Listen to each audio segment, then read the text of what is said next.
was he ate too many eggs. And there's something in the eggs that like put his cholesterol too high and made his testosterone high or something. Just everyone's weird. Got the excuse. Yeah, I don't know exactly what the excuse is. I was Floyd Landis, when he was busted in the Tour de France, he said he had so many shots of Jack Daniels that threw off his testosterone. And so when I went and visited him in Bigger, Stronger, Faster, I brought a bottle of Jack Daniels for him, and I said I have one more thing to talk to. A little gag, about. And then we did shots. It was back when I used to drink. Yeah. So me and Floyd did a bunch of shots after.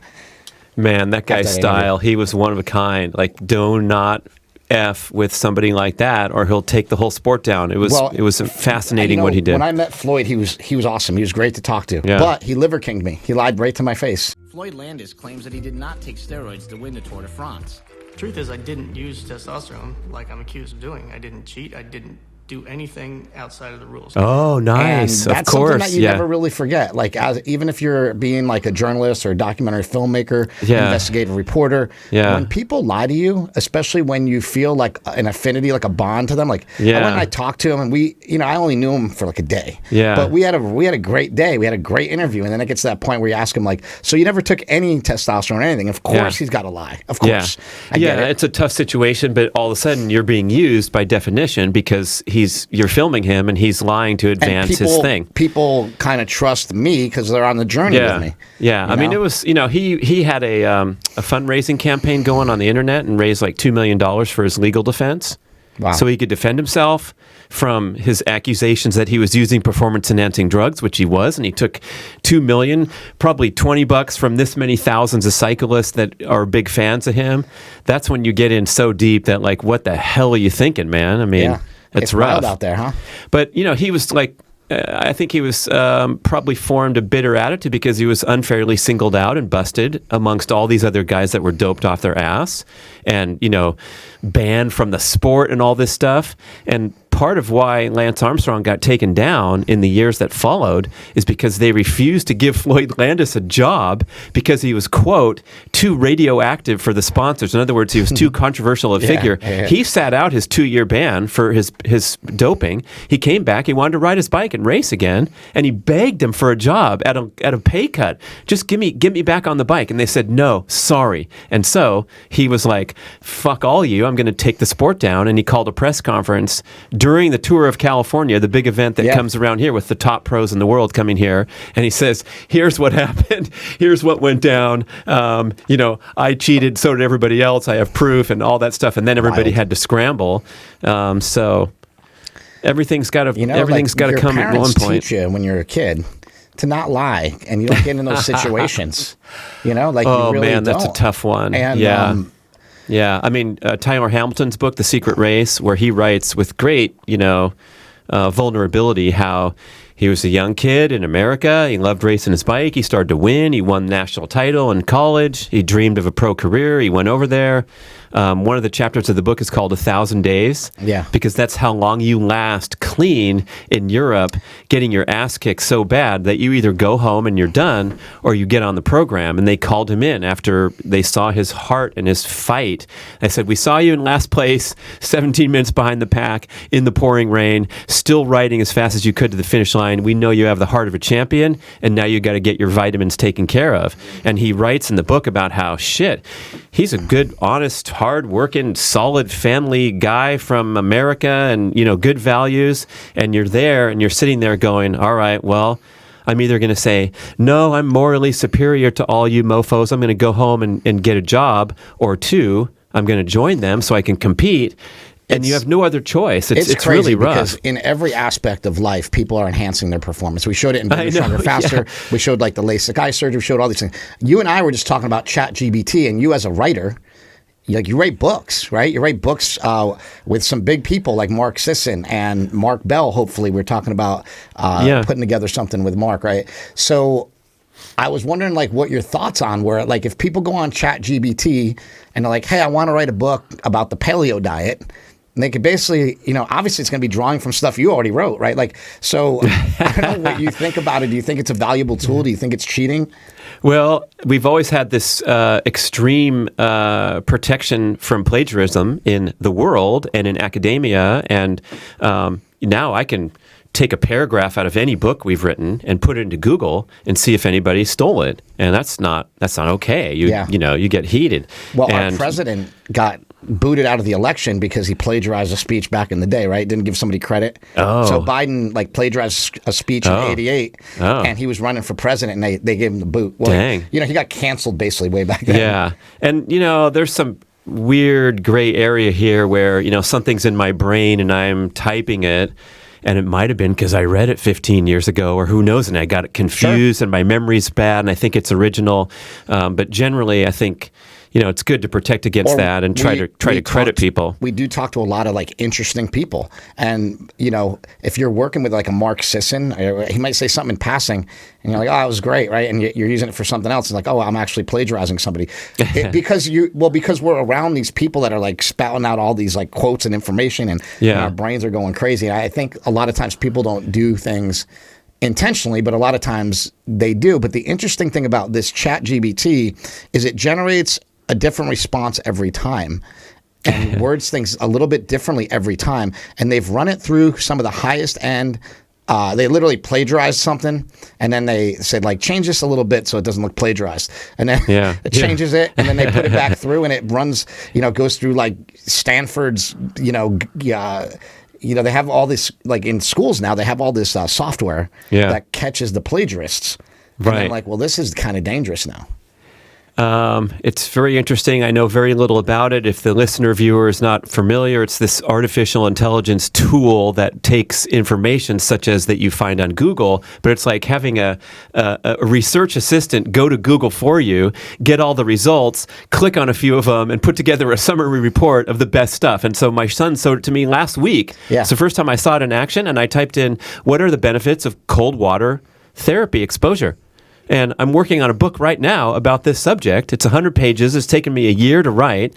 I'm looking at so many different links and pulling together the different ideas, sharing my personal experience, and I put it in this thing, and in 27 seconds it says anti-inflammatory boost, hormonal boost, psychological resilience. It also has been shown to this and this and this. And it's all the stuff that I worked very hard to pull together. So now we have turbocharged intelligence. We have it in so many other ways too. So I think it's just get ready, go with the flow, people. Hold on and go for the ride. So steroids, is it a tool or is it cheating, right? And that's where we're going with this. It's a really interesting dilemma that we're in, I'm actually using it right now to work on an outline for a movie I'm doing called Bigger, Stronger, Faster, Smarter, which is a follow-up to Bigger, Stronger, Faster, which will really focus and hone in on the difference between juicing on the internet.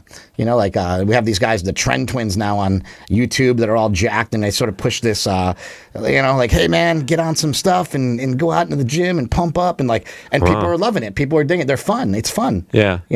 And it's sort of poking a little fun. They're not even actually on Trenbolone. They're on TRT, but they're young kids. They're 25 or something like that. So they probably don't need TRT because they're both jacked as hell. One kid just bench pressed 500 pounds in his first powerlifting meet, which I thought was cool. But I actually am intrigued by a lot of these young YouTubers and what they're doing. I want to see what they're doing. And it's hard to watch, man. It's like watching a train wreck. I was watching a young girl who is, it doesn't matter her name, but anyway, she was talking about, she was doing her steroid cycle for a bikini competition. To be in a bikini competition, these girls are on anabolic steroids that can masculinize them and change their life forever with irreversible side effects. The interesting thing about men is that men can use up to 600 milligrams of testosterone a week and have side effects that are, for the most part, temporary and reversible. Huh. Right? 600 milligrams would be a lot to take. That's just the only study that we've ever had on high doses was done with men, and it was up to 600 milligrams. But they found a lot less side effects the more you go down to around 200 milligrams. And then at a TRT level, there's very minimal negative side effects to testosterone replacement therapy.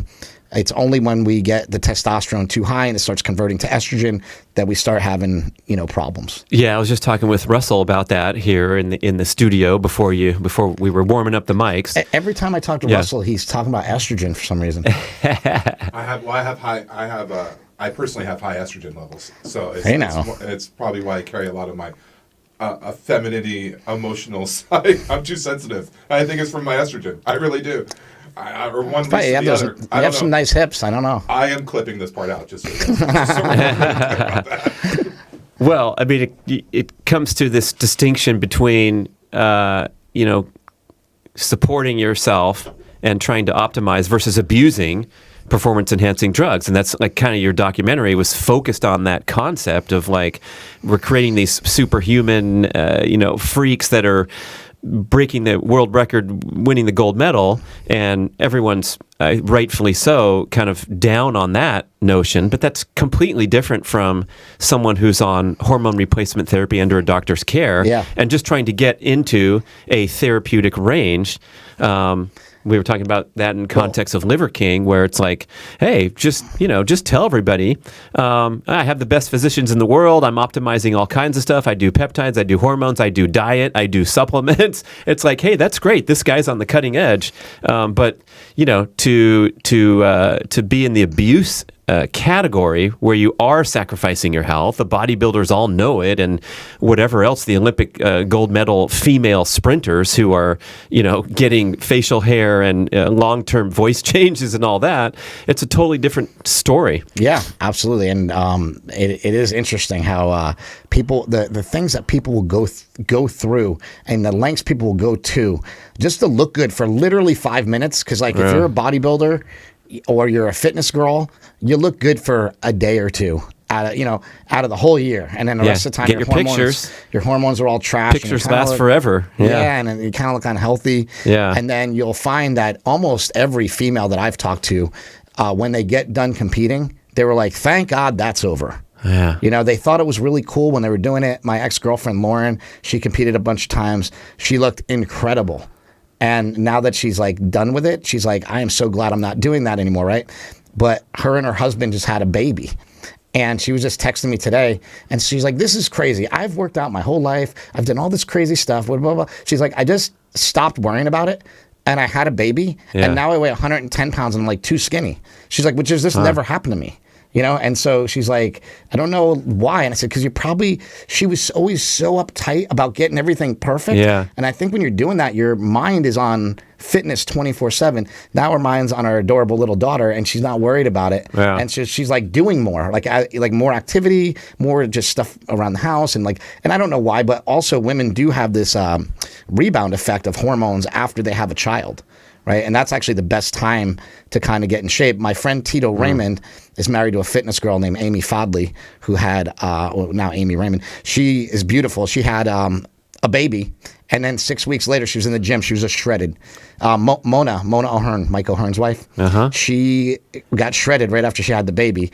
And it's because you're at an optimal time to where your body wants to drop that fat. Yeah, it's amazing. In track and field, every female world record, 100, 200, 400, 800, 1500 is held by a mom. In other words, an athlete who had a long career, like FloJo, who before and after, she took years off to have kids. And of course, probably these records are hormone enhanced.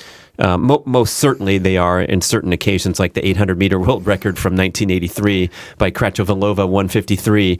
She was doped off her ass, but nevertheless, they do get some sort of boost from post-delivery, and they can go compete and be at their best and leaner and stronger and all that. There's some fascinating things with women in running. There's a girl named Christine Mboa. She's from like South Africa or Kenya or one of those places. Anyway, she is a runner, and she couldn't compete because her testosterone levels were too high. Yeah, they have a rule now that they went and checked her out, and they did like a chromosome test and all that. And so she's actually intersex. She has I forget what the chromosomes are, but what are the female is like XX. XX or XY, depending on the gender. So I think. Yeah. So I think. Yeah. And I think it's like something where she has, she's like in the middle, like she was born that way. Yeah, Caster Semenya from South Africa as well, the 800-meter runner. So there's a few females at the world level. There's 5 that got come banned. up into this issue. And it's a really difficult and complex morality and your philosophical view on all these things, and it's a tough one that we now have to wrestle with. Is it a moral battle though? Like, is it I think that the women they're like, I don't know. I mean, aren't they considered women at birth? Isn't that what they're assigned at birth? Well, then we have does that not matter anymore? Then we have the ambiguity, like Stella Walsh from Poland, who was an Olympic gold medal sprinter in the 50s, I think. And then she died when she was an old lady, and they discovered that she had gender ambiguity, physical attributes. In other words, she was a lot of testosterone, and she was not in that binary. And so now culture is opening up to this idea, but she wasn't trans, right? Like she didn't do it with none of this was like this is deliberate. Natural. Yeah, she was just who knows if she even thought about it? She was just a very strong and fast female.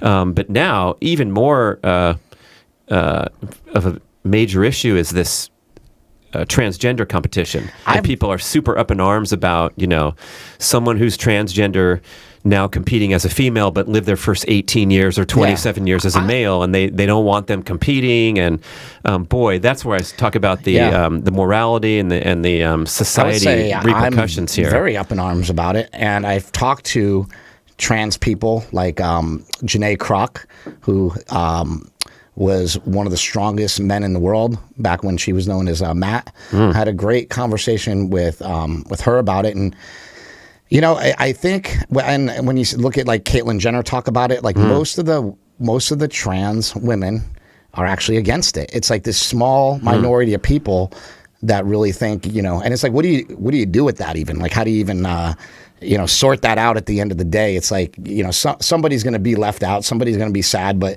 we have to make the rules fair for people, it just brings up all kinds of different questions, and the person has most likely had a difficult life in so many ways, getting to that point where the female swimmer from Yale who's like singled out, and they put pictures of her on the internet and say, would you like to race against her? And that, I think, is a unfair knee-jerk response where we just don't know how to deal with this stuff yet, and except have a different division and so forth. But on the worst case scenario, we haven't seen like a trans female walk onto a basketball court that's like 7 feet tall and saying like, yeah, I'm a girl.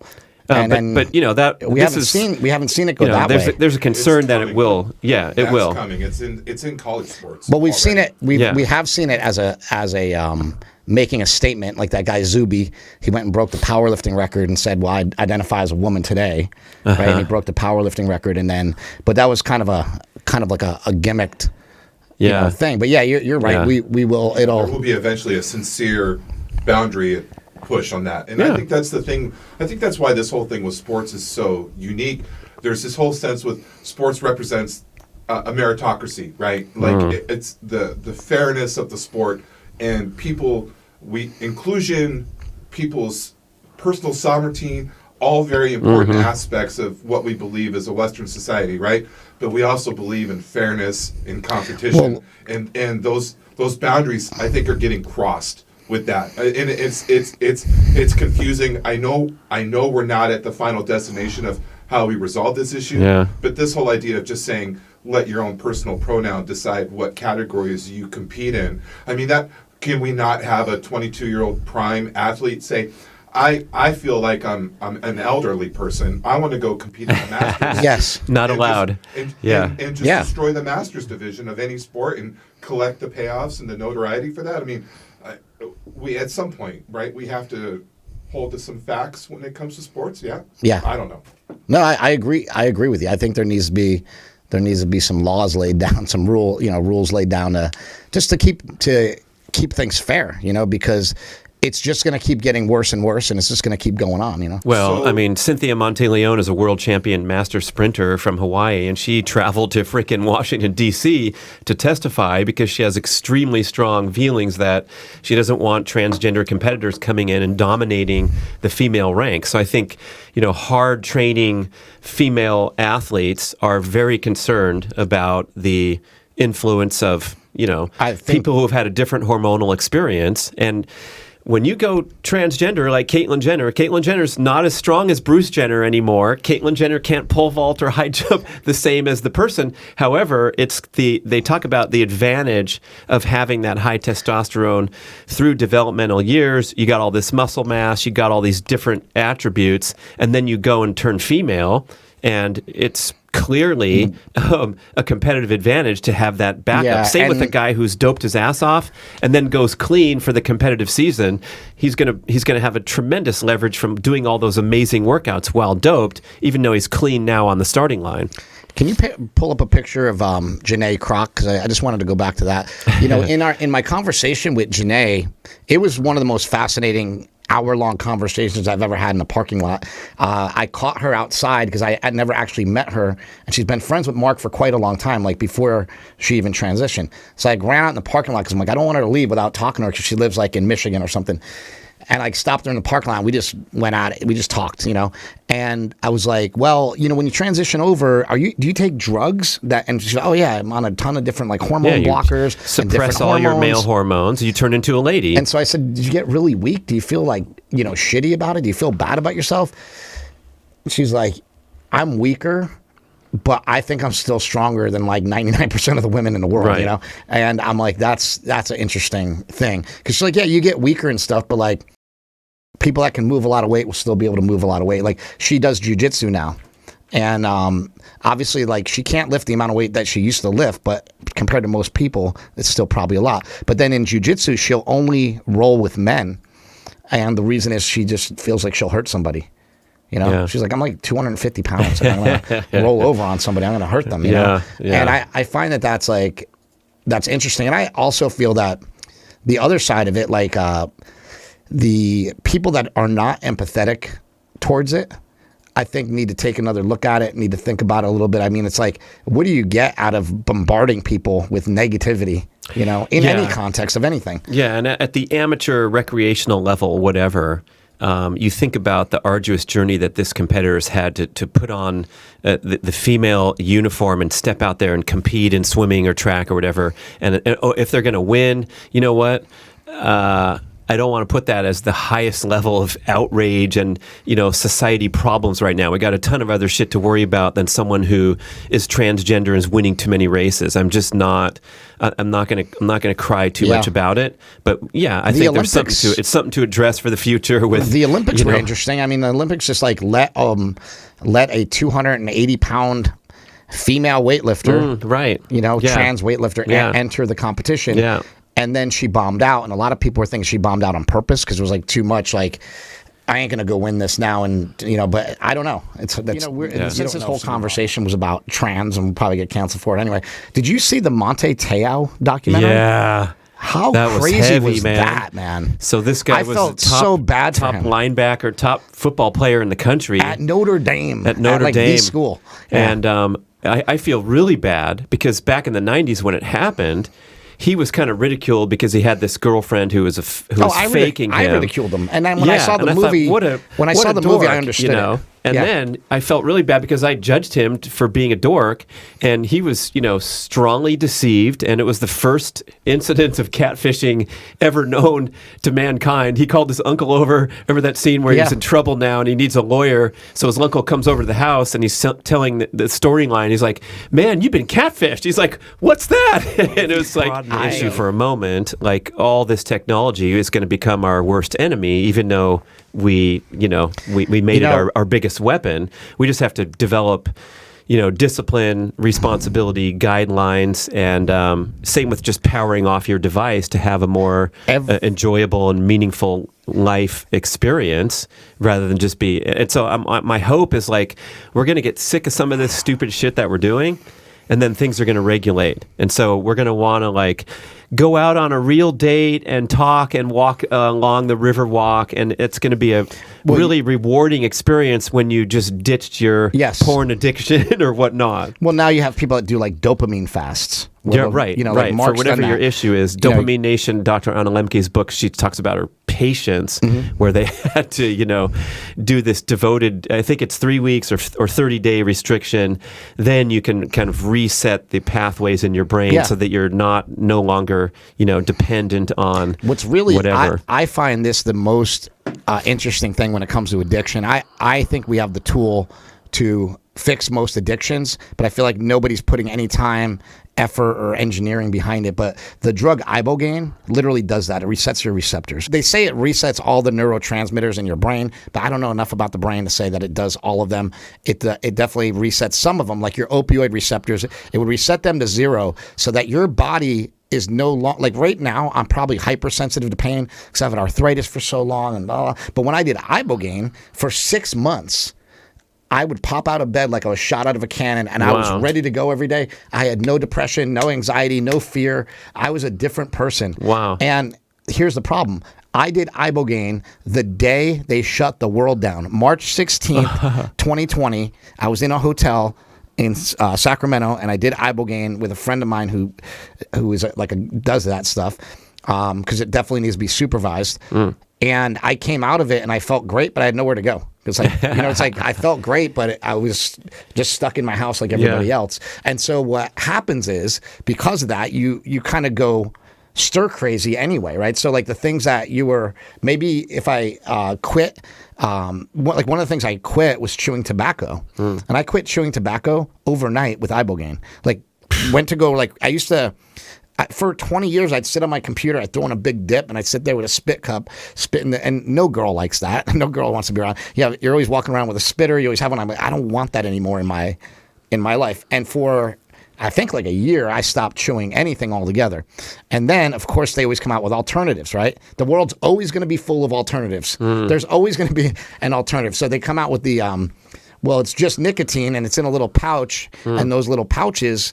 So now I'm addicted to those, basically, but at least they don't have anything that can cause cancer in them, or at least that we know of yet. That'll probably come out later. But there's certain things, like there's a thing called snus. Snus comes from Sweden, and it's a tobacco that is pasteurized. And because it's pasteurized, they've never seen one single case of cancer using snus. And it's tobacco. It's real tobacco in a little pouch.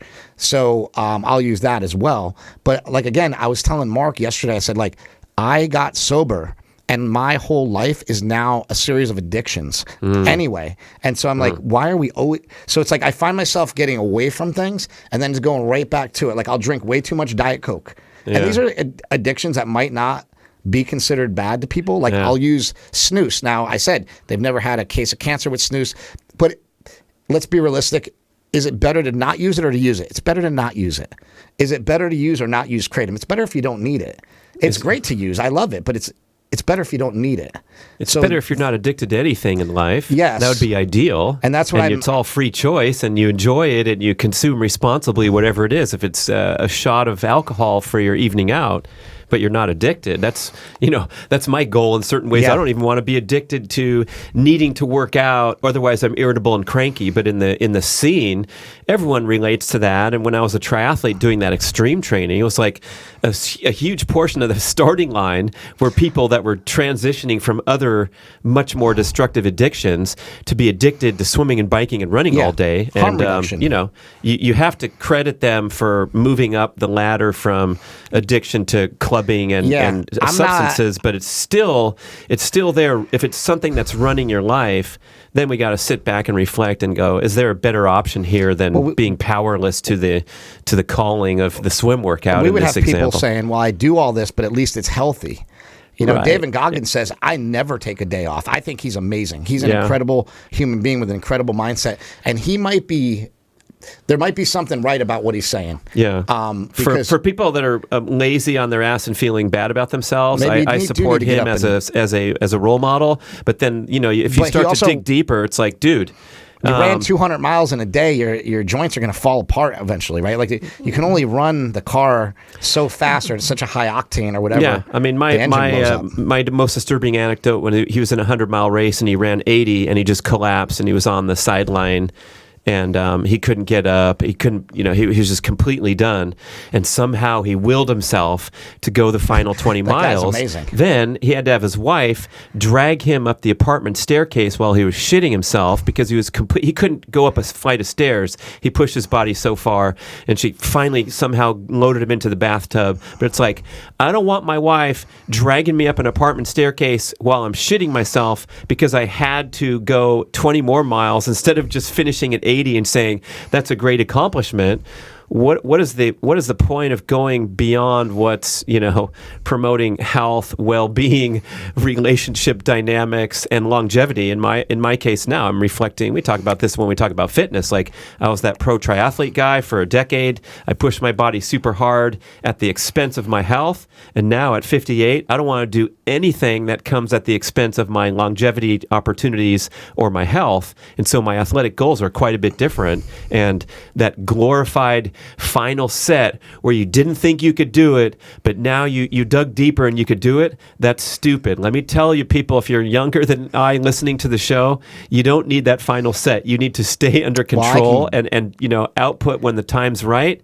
And of course, there's time to go max out in the Olympic final. You're going to leave it all on the track or the final championship basketball game. Sure. But we've glorified these people who are superior to us. People so you're are already looking up to abusing them themselves. and going, wait a second, Yeah. He seems to prioritize his mental health, though. This seems to be some sort of treatment for his mental health from childhood trauma, though. So that brings a whole different dynamic into this thing. His physical fitness seems to be just a coincidental outcome of him learning how to deal with. Someone told you you're no good your whole life. You're no good. You're shit. You're not going to do it. And now you're a 3-time Navy SEAL or whatever. It's like, that's a good middle finger response to the world that put you down. But at a certain point, my dream for everyone is to grow to a point where it's what? You're okay even if you skip a freaking day of your workout. But it's okay. I think that the mindset of David Goggins is one of that of like an outlier. He wants to he said sometimes in life you have to do things just because the simple fact is that everyone else doesn't want to do it. Yeah. And he's like, sometimes I just tell myself, nobody else wants to do this. Nobody else is doing this. People say, he's like, a guy drove up to me. I'm in the middle of nowhere, out in this thing, and I'm running. The guy pulls up in a car, and he's like, "What are you doing out here?" Yeah, what are you doing out here? Are you okay? Yeah. He said, I'm running. And he's like, "Oh, you need a ride somewhere or whatever?" He's like, "No, I'm running." He's like, why are you out here? It's the middle of nowhere. You're like 80 miles away from anything. And he said, because nobody else is. Yeah. That's why I'm out here. Yeah. And you go, wow, like I get that.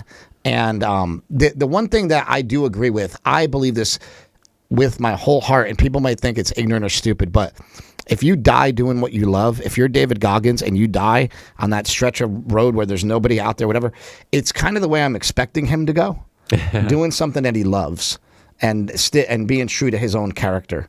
And I think that that's something where you got to look at and go, well, that's his choice, right? Like yeah, I mean, is it his choice to be in a wheelchair at 90 being pushed around an old folks' home? Probably not, And so, no, some people take those risks in that wheelchair. What's that? with a rig, a welded rig over the wheelchair. It reminds me of the Mount Everest documentary on Amazon Prime. It's kind of old. Of course, I'm out of the loop, so I just saw it and binged through the shows. But like, they profile these people that are trying to get up to the top of Everest, and it's great camera work. It's fascinating. It's an amazing achievement. But then as you watch more and more episodes and you see the complete idiocy of the human who is compelled and drawn to this goal and talking on the satellite phone to his kids back in London or whatever it is, this cool motorcycle dude from LA that was one of the feature profile guys. He's like, "I'm getting to the top, baby," but he's like going slower than the guide recommended, and so everyone has to wait for him. And now they're putting the Sherpas' lives at danger, these wonderful, hardworking local people that get paid shit money to risk their lives to get the high-paying, Westerners up to the top of the mountain for their bucket list and their Instagram shot. And you just get this bad taste growing in your mouth. There's like, to what end are you trying to get up to the top of this mountain? And then they forget, like, the goal, what the goal is on Mount Everest? It's to climb to the top and get back to the bottom safely. Yeah. But people forget the rest of the sentence, and they got summit fever. They're going to keep going. And motorcycle dude was an hour behind the cutoff time, and the guy said, "You got to turn around now." And he's like, "Nope, I'm too close. I'm not going to give up." He survived, but so many people have perished on the mountain. 80% of them perished on the descent because they expended all their resources, or 9/10 of their resources to get up to the top, they didn't listen which is halfway. way. They didn't listen to people saying, pace yourself. Like, Yeah, they weren't and the listening. Sherpas are begging this guy. It's on the show. It's great camera work and the microphone. Please turn around. Please turn around now. It's too late. The weather's coming. They're smart. They know. And it's like, it's hard to abandon someone to their death if they're going to be stupid. But, you know, by the time I'm finished with the show, I'm like, this is, you know, it's kind of, there's the real mountaineers that do it without oxygen. Now I'm going to piss off mountaineers who, you know, put on the oxygen tank, because I'm like, wait a second, the oxygen's so important that's how they get to the top, unless they're an extreme freak. There's 7,000 people have summited Everest now, and 200 have done it without oxygen. And Wim Hof did it without shoes, right? He made it to 24,500 feet without clothes. 24.5. Wow. Yeah, something happened with his foot. What's the where whole he had way? to stop. 29,028. So he made it pretty much up to, like, he made it up close. to 24,000 feet. He made it Well, like there's a long way to go, but 85% maybe? well, he made it to 24,000 feet, but it gets exponentially more difficult. Oh, okay. Yeah. But if you're putting an oxygen tank on and climbing to the highest point on Earth, it's not really. And so I hereby demean any achievement. I mean, it's still an amazing achievement, and it's super physical and all that, and it's much safer because you don't die when you know you have a problem. But you didn't really do it yourself. You did it so with it's like help. So you're on steroids, basically. Yeah, I climbed Mount Everest. These poor guys carried all my shit the whole way. They fed me. They prepared my sleeping bag. They took all the heavy weight and just handed me a fresh oxygen bottle so I could get up there. The Sherpas are your own personal valet the whole way up. Yeah. They're bringing your shit, though? They're carrying your shit. Carrying your shit. All you carry is the oxygen tank and whatever your Kleenex. Then I'll be there tomorrow. So it's like, look, if you're not capable of that, then you're not one of the most extreme, amazing humans on Earth. Go climb Mount Whitney, which is 15,000 feet without oxygen, and say, I climbed Mount Whitney. It's the highest peak in the 48 states. It's super easy. You can walk on a trail with running shoes. I mean, it's not easy, but it's like, why are we manufacturing these weird challenges? And it's all because they're going to come back to town and go to the cocktail party and have this amazing cred that they climb Mount Everest. Brad, it's not. If I see one, I'm going to say, like, you know, how did you like breathing that oxygen? I don't even think it's for the cocktail party anymore. I think it's for the selfie. It's for the gram. For the gram. You got to do it for now. the gram. They're doing it for the gram. Well, listen, buddy, it was great to have you in here. I mean, Yeah, basically, we'll end with another rant. The way this podcast synthesized was like, you walk in the door, we start talking. We're like, let's go record stuff, because we just start talking about all sorts of crazy stuff. So I love it. That's the best part. What are you about working on right podcasting. now? What are you working on with Mark? Can you talk about it a little bit? we You have talk this, about what you can talk about. We have, I mean, thanks to the Bell brothers, really, the cutting edge humans of the planet, always experimenting and going deep and going extreme to our benefit, so we can listen and hear your story, so we don't have to, you know, go strict carnivore for 60 days or strict this or strict that. But people who push the edges and experiment with their own physical performance and their diet and their exercise and all those things, that's how we make progress in society, and especially in progressive ancestral health scene. And so what I've seen, being deeply immersed in this for so long, is this fascination with restrictive diets to achieve a health benefit. Yes. And all this stuff has been fantastic. Mark It's interesting because I was talking this morning about different diets, and I was actually online this morning going back and forth a little bit with Lane Norton in a good way. I love that dude. I love Lane. I think great points. Yeah, simplifying everything down to energy toxicity is a brilliant insight. In other words, I don't care what you're eating, and I don't eat care too what much kind of working out you're doing. If you're eating more energy than you're burning, you got a problem, and that is the essence of the modern human lifestyle problem. So burn more calories, eat fewer.